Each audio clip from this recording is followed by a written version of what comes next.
আকাশবাণী কলকাতা জেলার চিঠি উত্তর ২৪ পরগনা থেকে পাঠিয়েছেন আমাদের সংবাদদাতা পল্লব ঘোষ। অষ্টাদশ লোকসভা নির্বাচনের বিজ্ঞপ্তি জারি হয়ে গিয়েছে। আগামী ১৯ এপ্রিল লোকসভা ভোট শুরু, শেষ ১ জুন।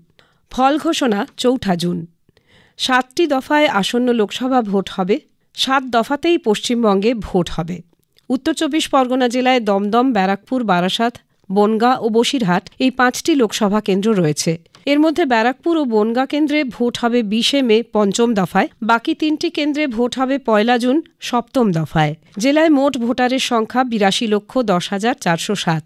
এর মধ্যে পুরুষ ভোটারের সংখ্যা ৪১,৪৮,৬০৫, মহিলা ভোটারের সংখ্যা ৪০,৬১,৫৫২। তৃতীয় লিঙ্গের ভোটার রয়েছেন ২৫০ জন। ভিন্নভাবে সক্ষম ভোটারের সংখ্যা ৩৬,৫৯১।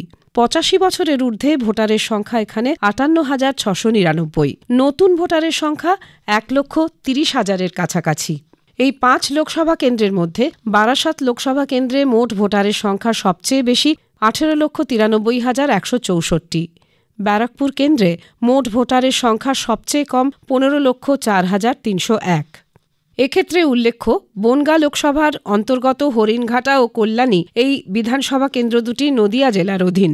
উত্তর ২৪ পরগনা জেলায় মোট বুথের সংখ্যা ৮,৬৪৭। এর মধ্যে ৬টি অক্সিলিয়ারি বুথ রয়েছে।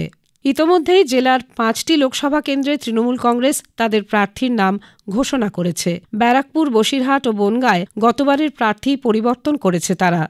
ব্যারাকপুরে রাজ্যের সেচমন্ত্রী তথা নৈহাটির বিধায়ক পার্থ ভৌমিক, বসিরহাটে হারোয়ার বিধায়ক হাজী নুরুল ইসলাম ও বনগাঁয় বাগদার বিধায়ক বিশ্বজিৎ দাস তৃণমূল কংগ্রেসের প্রার্থী হয়েছেন। দমদম ও বারাসাত দুই কেন্দ্রেই গত ৩বারের সাংসদ সৌগত রায় ও কাকলি ঘোষ দস্তিদার প্রার্থী হচ্ছেন। বামফ্রন্টের পক্ষ থেকে এখনও পর্যন্ত শুধু দমদম কেন্দ্রের জন্য প্রার্থীর নাম ঘোষণা করা হয়েছে। প্রার্থী হয়েছেন সিপিআইএম-এর সুজন চক্রবর্তী। বিজেপির পক্ষ থেকে শুধু বনগাঁ আসনে প্রার্থীর নাম ঘোষণা হয়েছে। প্রার্থী হয়েছেন বিদায়ী কেন্দ্রীয় মন্ত্রিসভার সদস্য শান্তনু ঠাকুর। ইতোমধ্যেই সব দলের প্রার্থীরা প্রচার ও জনসংযোগ শুরু করে দিয়েছেন। গত লোকসভা নির্বাচনে উত্তর ২৪ পরগনা জেলার ৫টি লোকসভা কেন্দ্রের মধ্যে দমদম, বারাসাত ও বসিরহাট কেন্দ্রে জয়ী হয়েছিল তৃণমূল কংগ্রেস। বনগাঁ ও ব্যারাকপুরে জিতেছিল বিজেপি। ভোটারদের মনোবল বৃদ্ধির উদ্দেশ্যে ইতোমধ্যেই কেন্দ্রীয় বাহিনীর জওয়ানরা জেলার প্রতিটি লোকসভা এলাকায় রুট মার্চ শুরু করেছে। প্রতিটি বিধানসভা এলাকায় ৩টি করে ফ্লাইং স্কোয়াড মোতায়েন আছে এবং ৩ জায়গায় নাকা চেকিং চলছে। জেলা প্রশাসনের তরফে ইতোমধ্যেই ভোটারদের বুথমুখী করতে একাধিক সচেতনতামূলক প্রচার কর্মসূচি গ্রহণ করা হয়েছে। কলেজ পড়ুয়াদের ভোটার তালিকায় নাম নথিভুক্তকরণের জন্য আমন্ত্রণ নামে বিশেষ কর্মসূচি গ্রহণ করা হয়।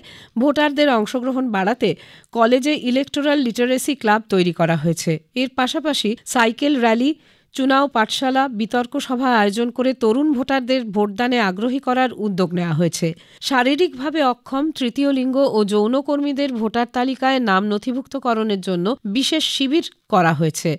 বিশেষভাবে সক্ষম মোটিভেশনাল স্পিকার সুমিত আগরওয়ালকে ভোট সম্পর্কিত সচেতনতা প্রচারের আইকন করা হয়েছে। প্রতি বছরের মতো এবছরও ২১শে ফেব্রুয়ারি বনগাঁর পেট্রাপোল বেনাপোল সীমান্তে আন্তর্জাতিক মাতৃভাষা দিবস পালিত হল। পেট্রাপোল বেনাপোল সীমান্তের নোম্যান্স ল্যান্ডে শহীদ বেদিতে মাল্যদান করে ভাষা শহীদদের প্রতি শ্রদ্ধা নিবেদন করেন দুদেশের রাজনৈতিক এবং প্রশাসনিক কর্তারা। উত্তর ২৪ পরগনার জেলা পরিষদের সভাপতি তথা অশোকনগরের বিধায়ক নারায়ণ গোস্বামী, রাজ্য বিধানসভায় তৃণমূল কংগ্রেসের মুখ্য সচেতক নির্মল ঘোষ, বনগাঁ পুরসভার চেয়ারম্যান গোপাল শেঠ, বাংলাদেশের যশোরের সাংসদ শেখ আফিল উদ্দিন, সাহিত্যিক অর্পিতা সরকার সহ বিশিষ্ট ব্যক্তিরা উপস্থিত ছিলেন। বাংলা ভাষার মর্যাদা রক্ষার জন্য শহীদদের লড়াই ও দুই বাংলার মানুষের মৈত্রীর সম্পর্কের কথা উঠে আসে বিশিষ্টজনেদের বক্তব্যে। এই উপলক্ষে এদিন পেট্রাপোল এলাকায় সাংস্কৃতিক অনুষ্ঠানেরও আয়োজন করা হয়। জেলার চিঠি শেষ হল। এটি পাঠিয়েছেন উত্তর ২৪ পরগনা থেকে আমাদের সংবাদদাতা পল্লব ঘোষ।